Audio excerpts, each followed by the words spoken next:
want? You want more? Why don't you just make 10 louder and make 10 be the top number and make that a little louder? These go to 11. Good afternoon, Ruben. Hey, Ron. Reporting for duty. Yeah, how's it going, my friend? Oh, it's great, man. How are you? Not too bad. You know, I was thinking back, I had chatted with you probably like a couple years ago, leading up to the Headbangers Con that took place in Portland. And we pretty much, you know, went through the whole discography and everything. It was such a great time that when I saw the opportunity to chat with you about the new record, I was like, put me down for that. So I'm looking forward to this. I appreciate it, man. I'm looking forward to it as well. Now, you know, I love the concept of this South by South Dakota. Obviously, you know, some of that having to deals with the genre, I guess, of tunes that you selected for this recording. Now, how many songs did you have to cull from? Because I imagine you probably came up with a lengthy list. You know, this new South by South Dakota album is unlike any project I've ever done in the past because I did not go in the studio with a list or a game plan. We went in to record the Fight Like a Band album, which was released last year. Right. And during those sessions, we would warm up in the morning by jamming. I think the first song we did was Flirting with Disaster by Molly Hatchet. Let's just get warmed up, get some tones, get some levels. You're just playing around in the studio, jamming some cover tunes. Then we'd wind down at the end of the day, we'd have a couple of cocktails, and jam a couple of more tunes. After about 4 or 5 days of this, I realized that my producer, Mike Dresch, was recording these jams. And I said, play that back for me, man. What did we do yesterday morning? And he started playing the stuff back for me. And I realized at that point, just sitting there in front of those speakers with the computer monitor showing the graph in front of us, I realized we've got something special here.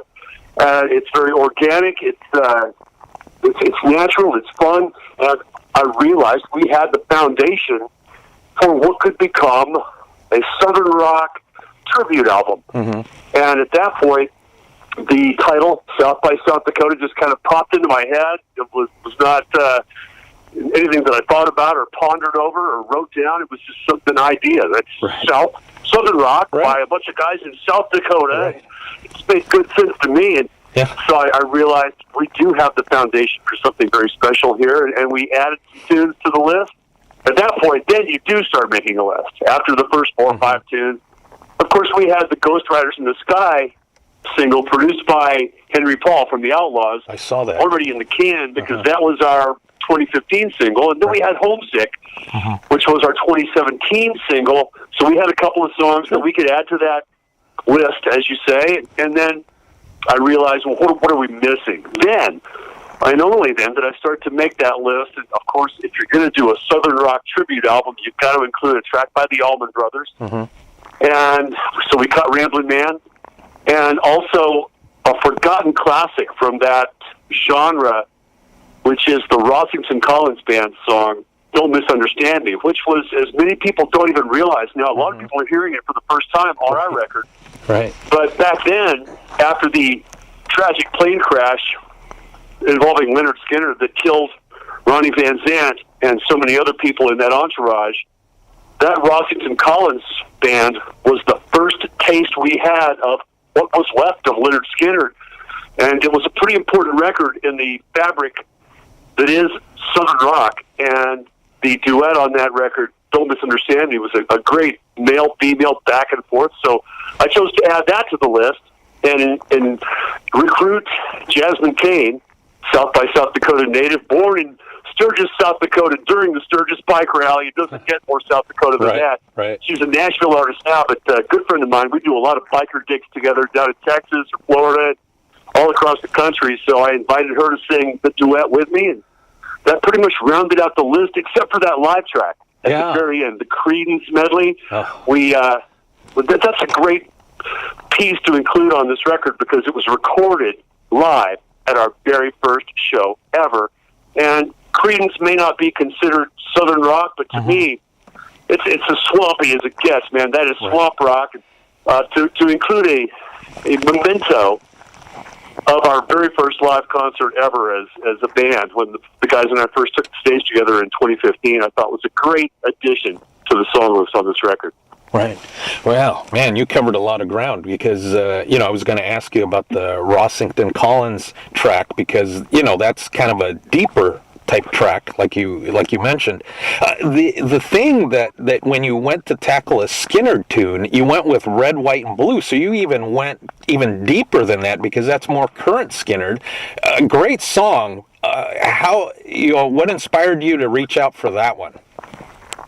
Well, that's a song that I fell in love with a long time ago, and I've been singing it and playing it all these years, and it just really resonates with me and with the guys in the band, everybody we play it for. It is the first single from the album as well, and it's classic Skynyrd, and it was a top 30 hit for them back in 2003, but it's not Sweet Home Alabama or Freebird or Give Me 3 Steps. I think if you're gonna tread on sacred ground, man, you got to walk softly and bring something to the table that hasn't been done or redone or heard as much as some of those all-time Skynyrd anthems like Sweet Home Alabama. So Red, White, and Blue is a perfect song for this time, this 2020, what we're all going through right now. It's more than just a classic rock anthem. It is global, and it's timeless. Right now, that song is pretty important to the soundtrack of 2020. We're excited about the single and the video release, which is going to come out on May 28th, the world premiere of the Red, White, and Blue music video on ultimateclassicrock.com. Nice. And we had to go through some unique challenges to film this video clip for Red, White, and Blue. In this time of isolation, how do you film a music video? Right.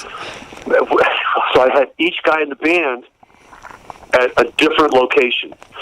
For instance, I'm at Mount Rushmore, and our keyboard player is in a park at a band shell here in Sioux Falls, South Dakota. Each guy on a different...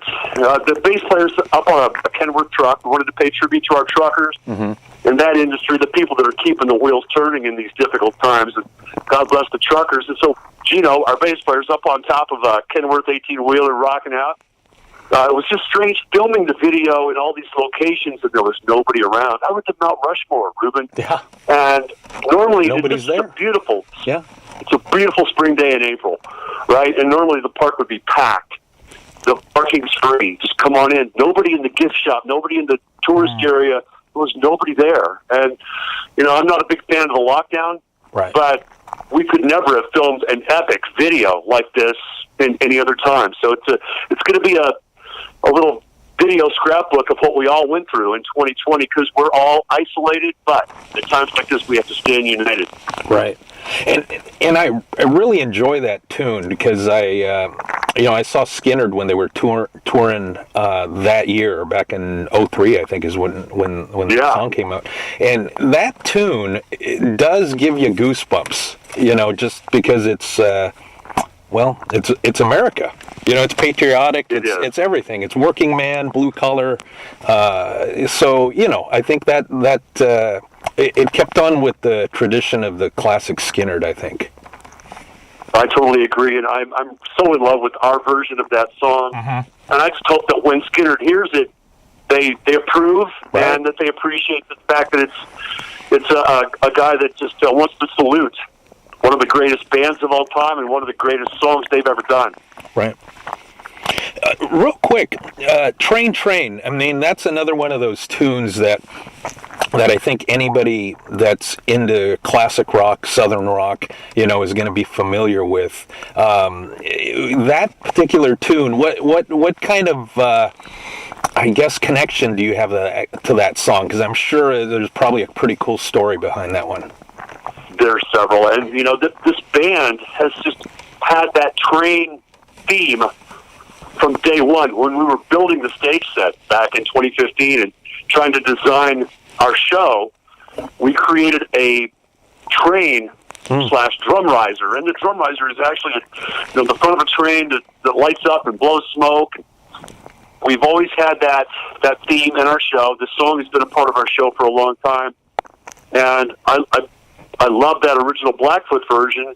It's one of the heavier Southern rock songs. Because I'm a metalhead. You know, my metal fans, they got to have some crunchy guitars and some screaming metal to show them that, you know, I'm still Ron Keel. I'm still the same guy. I'm just stretching out and evolving and growing and expanding my horizons. But that hard rock and Southern country metal heart still beats strong in songs like Train Train.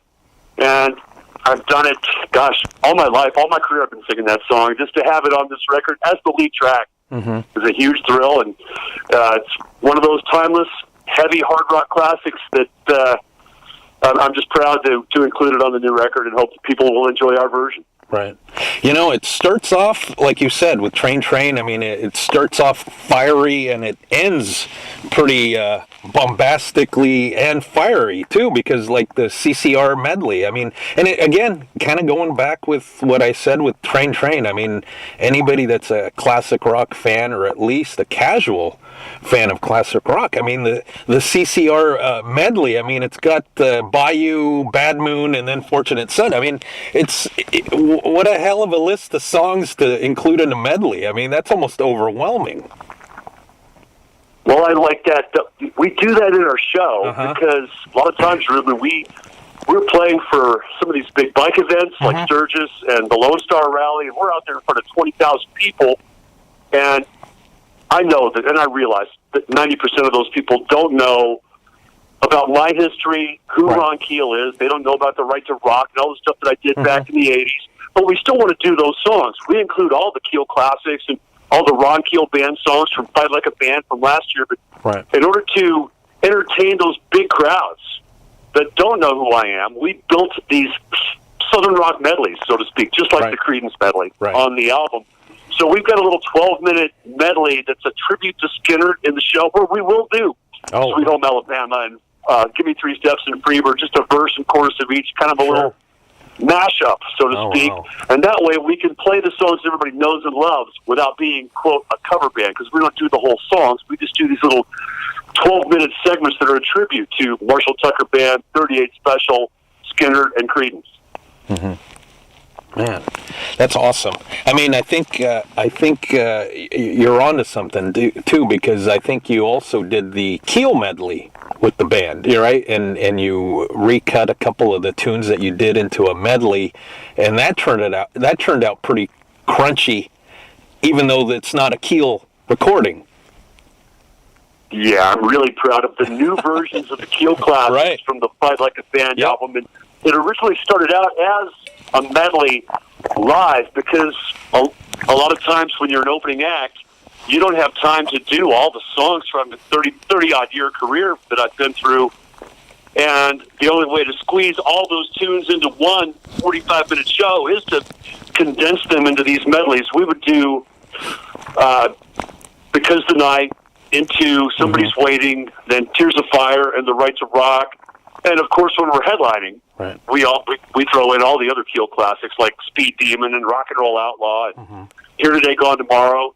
But when you're an opening act and you've only got so much time to kill, you got to kill it. And we do it with those medleys, with the Keel medley, which is 17 minutes worth of some of the great music that put me where I am. And I was really proud to record those songs and release them last year on the Fight Like a Band album. I'm very proud of the results. Thank you for mentioning it. Yeah. I mean, that was pretty cool in the sense it's awesome. It's equally as awesome, but in a different way, because it's obviously performed in I guess in a different style musically. I mean, vocally, it's still Ron Keel, belting it out. So, thank you. And we're not tuning down, by the way. I know not that matters. Some bands do it. The Right to Rock on Fight Like a Band is in the same key and the same tuning as it was 35 years ago when the original album came out. I'm very proud of that as well. The versions are very faithful to the originals, but we've added some of the little spice that we've thrown into the song live, like the ending's a little different, and the breakdown with the big tom fills is a little different. And some of that stuff came from the Keel reunion version, which appeared on the 25th anniversary edition of the Right to Rock back in 2010 on Right. Frontiers Records. Right. So we kind of took the original version, the Keel version, and then our version, and kind of mashed those all up into the new version of The Right to Rock. Just wanted another shot at singing those tunes, Ruben. I've had so much practice the last 30-odd years. Right. I just felt like those songs needed fresh vocal on them. And I know that the fans love the originals, and I get that, man. We grew up listening to this music. This is part of the soundtrack of our youth, and I don't want to spit or piss on that sacred ground. But the fact is, I think I sing them better now than I did then in terms of my tone, my control, my pitch. And I just wanted to take another shot at it pretty much for my own purposes, so I can listen to it and be proud. And I know that the originals are always going to be a special part of our history, but I like redoing those songs as well, and we're going to do that on the next album. I can't, man, I would love to just let the cats out of the bag, so to speak, but we're going to keep doing that. On the next Ron Keel Band album that includes our new original music, we're going to revisit, again, some of those songs from throughout my history, and probably include 3 or 4 re-recorded versions of, I can't say, Here Today, Gone Tomorrow, maybe not, I didn't say that, or there may be a Steeler song that we recut on the new Ron Keel Band album next year. So I think that's a great tradition that I would like to continue because it works so well on the Fight Like a Band album, incorporating my history, my past, my roots into what I'm doing now and showing the fans that I haven't forgotten where I came from. I'm still very appreciative of the past and those songs that got me where I am, all those accomplishments, and they still do fit into the framework of what I'm doing now. Well, that's great, because that was going to be my next follow-up, is where things stand in terms of an original album of music by the Ron Keel Band. But you're saying that's coming up here in the next year, then? I can't wait, man. It just takes, now I realize at this stage of the game, I realize why it took Def Leppard 4 years to make a new album back in the day, because it just takes so long, that writing process, the rehearsing, pre-production, and then the recording sessions themselves. I would love to put a date on it, but, man, I can't imagine 2021 without a brand new Ron Keel Band all-original album. Right. And I think we've got some great songs. It's the first thing I did on January 1st, the first day of the year. I woke up and I wrote a song. I wanted to start my year by, being creative and expressing myself. I'm really, really proud of that song that I cranked out that first cup of coffee on New Year's morning, January 1st. And I would love to give you the title, but it's probably the title track of the new record. Oh, okay. And it's pretty cool because the first thing you do when you come up with a song title, these days anyway, you Google it. You Google that and see how many other people have come up with that song title before you. And this is a very simple, straightforward, hard rock and song title and lyric that nobody's ever thought of. So I thought, that's pretty cool. I better keep it under wraps. I haven't told anybody, not even the guys in the band, know the title of the song or the album. I'm excited, man. I'm always excited to create, write, record, and release new music. That's part of what I do, and every now and then you'll get that little internal alarm that'll go off inside you and tell you it's time to make a record. And of course, South by South Dakota is very, very near and dear to my heart. I'm emotionally attached to this new record, and I love the songs and love what we did. We're always looking ahead, man. I'm always trying to find the next twists and turns along the road of rock and roll and see where it takes me. But obviously, we all know, I think it's pretty obvious that Ron Keel isn't going anywhere. As long as I'm alive and able, I'm going to keep creating, performing, writing, releasing, and recording music. Nice. Yeah, that's exciting to hear that there's going to be new original studio Ron Keel Band music, because I really enjoyed the last record, and like I said, the medley was the thing that I listened to first, and then I was like, holy shit, I gotta get this record. Right on. And I actually just picked up your other record because I know one of our reviewers at knac.com reviewed it, gave it a favorable review, 5 out of 5 in fact, and so I was like, well, now I'm going to have to go pick that up. And I listened to some of the samples, you know, in getting ready for this. And then last night I was like, I got to get the record, you know. No, and I actually just got the email for the download, so I'm going to listen to it and then wait for the physical copy to roll in. But definitely excited about this one. So I would imagine at some point you're probably going to revisit South by South Dakota 2 or something, right? Yeah, that's probably in the works, man. You know, as soon as you get done with a project like this, you start thinking about Volume 2 and all the great songs that we can still explore and record, and we'll probably do the same thing, Ruben. It ain't broke, don't fix it. We'll probably go into the studio to record the new Ron Keel Band original album, which is called I can't tell you. And then we'll go in the studio in the morning, we'll warm up on some of these Southern rock classics, we'll cut them, and then we'll do our original music session, and then we'll cut some more covers throughout the course of that session. I think we'll end up with South by South Dakota 2. Let's record 2 albums at once. That's one way to save time, right? Right. And that totally is I like when bands do stuff like that in between records just to kind of tide over the fans, whether it's an EP or you know, like you said, an album worth of material, like, you know, covering other people's material.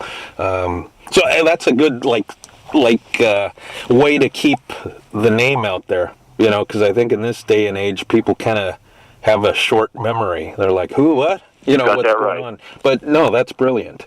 Just a couple more things. I mean, I have to touch on Keel because, you know, that was my introduction to your work. As far as with the Keel, I know that Rock Candy reissued, you know, a couple of the records. I mean, what's your overall thought on those sonically? Because I know they do brilliant work. I mean, I picked those up on release date because of the great work that they do. I certainly can't thank Rock Candy Records enough for the remastering, reissuing, and packaging on the Final Frontier album from '86 and the 1987 self-titled album with United Nations and Somebody's Waiting, Cherry Lane, Sucker Hunting's The Right Girl. I'm really, really impressed by the remastering because listening to it on headphones and comparing it. I listened to the old versions and the new ones back to back, A and B. Just night and day, man. It sounds fantastic. These albums have never sounded as good. And now you don't have to spend $50 to $75 a pop on eBay for a year scratched up copy or a bootleg. These things are available to all our fans now at a very economical price and in a beautiful package that sounds fantastic. So I appreciate Rock Candy Records for making that happen. Yeah, I always love the deluxe booklet and liners, and in some cases, you know, they also put in some bonus cuts and stuff like that. As far as that goes, I mean, was there any bonus stuff, any additional recording for either of those 2 records laying around, as far as in the vaults? You know, there are a couple of lost treasures along the landscape of my career, and one of them, or 2 of them, were master recordings of the song Friday Every Night and Back in Action that were produced by Michael Wagner, that were done in the 87 sessions for the self-titled record. And at the time, we did not include them on the album, thinking, well, maybe they'll be bonus cuts on an overseas release or maybe for a movie soundtrack or something. So we kept those songs, you know, in our back pocket, so to speak. And they were absolutely mixed, mastered, done. I don't have them. Michael doesn't have them. I've hammered on every time I see Michael. Did you find those yet? Those are 2 lost treasures that perhaps somewhere in my vault there may be a cassette version of those. But man, to sift through my vault of old cassette tapes would take a lifetime. So I do it one tape at a time, and I'll dig out the old live tapes and I'll transfer them to digital or some of these demos. We've got, in fact, an old demo of Let's Spend the Night Together that was recorded by Steeler. A lot of people don't know. Of course, that song appears on both the first 2 Keel albums, Late on the Law and The Right to Rock. We covered the Stones song. A lot of people don't know that Steeler covered that song first. In fact, it was the only cover song that Steeler ever did. So we cut it, and it disappeared. I found it on a cassette tape, and now it's finally coming out on the F&A Records release, which is a Steeler compilation of 1981-82 pre-Ingbait demos. Oh, wow. That album is called Come Hell or Hollywood, and it's coming out this summer from F&A Records. But the highlight for me, two songs that are the highlight. Let's Spend the Night Together, which is a really good sounding version, considering it was transferred off the cassette, and also the first Steeler song ever recorded, which was called American Metal, and that just to go back to the very, very beginning and the roots of that band, even before we went to L.A., when we were based in Nashville in 1981, to go back to the very beginning and share those recordings with the fans is a huge treat. I can't wait for everybody to well, I don't want you to hear it. I just want you to buy it. Yeah, I'm kidding. right. But No. it's very raw. It's Right. really rough. And, it's a bunch of kids learning how to sing and play. I'm not extremely impressed with the vocals, but man, I was 21 years old or something, and Right. I still had a lot of learning to do, a lot of lessons still to learn at that point. But it does show me and that band at a very raw stage in the early '80s when all of this was young and it was all new and it was all fresh and uncharted territory. So I'm excited about that F&A release. Come Hell or Hollywood from Steeler coming this summer. We'll make note of that. Just a couple more things, and then I'll cut you loose. As far as, I know we were talking about Ron Keel Band, doing some Keel medleys. If you were to recut a Steeler song with the Ron Keel Band, which song do you think that would be, and why? Well, I think it would have to be one of the good ones. Yeah. Let's pick a good song for that. Why don't we? And, Cold and Hell is an obvious choice, Yeah. but it's been done a number of times. Sure. Backseat Driver, to me, is makes a lot of good sense because it's a good song, and it still stands the test of time. When we did the Keel Fest show last year in Columbus, Ohio, and this week we're celebrating the 1-year anniversary of that Keel Fest show where I had Keel, Ron Keel Band, and Steeler for the first time. The Steeler hadn't played in 35 years. Me and Rick Fox and Mitch Perry on guitar, who replaced Yngwie Malmsteen. And to go back and revisit some of those songs, I had not sung Backseat Driver or Hot on Your Heels or No Way Out in decades.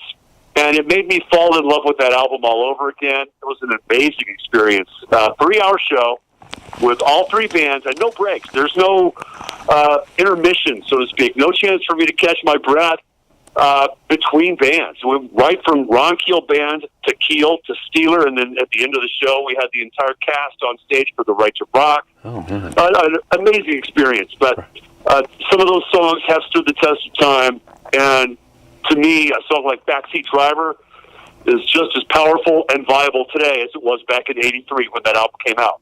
Right. Yeah, that's awesome. Hey, just a couple more things. Like I said, another Keel-related, huge fan of the... Actually, the 87 record was the first Keel record I bought and then worked my way backwards. But, that was a special record. Especially, seeing the Somebody's Waiting video on MTV and then discovering the band for the first time. Give me the backstory on that song, like how that came across your guys', I guess across to you guys, who brought it in, and, because if I recall, I think that wasn't something that you penned yourself, but I'm guessing somebody must have pitched it to the band, and obviously you guys had to approve or greenlight the thing to get it on the record. One of those songs, you've always got people pitching you songs. Right. Back in the day, and still to this day, people are always, check out my song, or hey man, maybe you should record this one or that one. People are always pitching you songs. Back then it was no different, and I was always open to it. To me, even singing songs like Let's Spend the Night Together, Right. Because the Night, Rock and Roll Outlaw. Outlaw was a cover, which has become a Keel song, even though it was originally done by Rose Tattoo. Right. I don't have any problem with that or that distinction, because to me, once you write a song and you create it, it's done, and you've written it, it's in the bank, it's in the books, so to speak. From now on, whenever you record it or perform it live, you're in quotes covering it, unquote. Right. So you're just trying to bring the song to life and do it justice and entertain people. So I didn't have any qualms about doing, other people's material. even though we didn't do any of that. We did 3 of Gene Simmons' songs on the Right to Rock album, by the way. I mean, Gene wrote 3 songs on that record. They're Gene Simmons from Kiss writing songs for my band. Oh, yeah, I'm going to cut it. But that's Somebody's Waiting demo, and that was the same tape as Don't Say You Love Me, which is another track off that self-titled 87 album, recently reissued by Rock Candy Records. Yeah. Let me plug that again. Yeah. Anyway, they pitched me those 2 songs. I don't remember who it was who handed me the tape. Somebody at the record company, I think, A&R guy or whatever. I popped the cassette tape into my player in the car, and for some reason, I just wanted to sing those songs, man. Okay. It was that simple. It wasn't like, oh, this is a good business move, or this could be a hit for us, or whatever. It was just, man, that's freaking cool. I want to sing that. That's great stuff. It's a great song.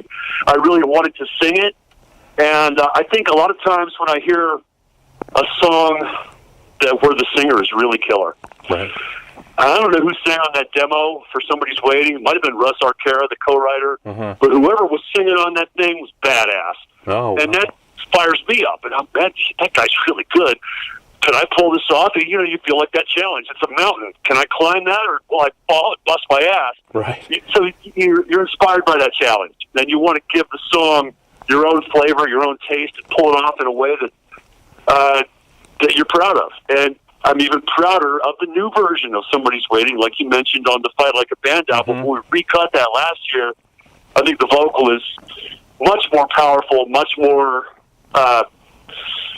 in terms of tone, delivery, and energy and power. It's way better than the original version, but it's a timeless song. And the writer, Jack Ponte, huge success in the business world, both in the music industry and the stock market. This guy is, he's somebody that I admire, and I'm still in contact with him on a pretty regular basis, even though he's no longer in the business anymore. But his claim to fame at the time was that he was the only guy that wrote a song for Bon Jovi. I think it was, God, I don't remember the track.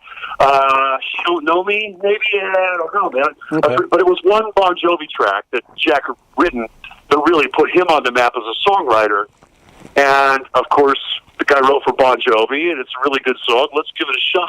So, very proud of that tune, and a good story. Thanks for asking. Yeah, nice. Last thing, being that this is going to be for print for KNAC.com, any special memories of KNAC, the radio station, way back in the day? Because I know you guys were staples on there. Man, KNAC was our vehicle for between us and our audience. Without KNAC, we couldn't have been able to do what we did.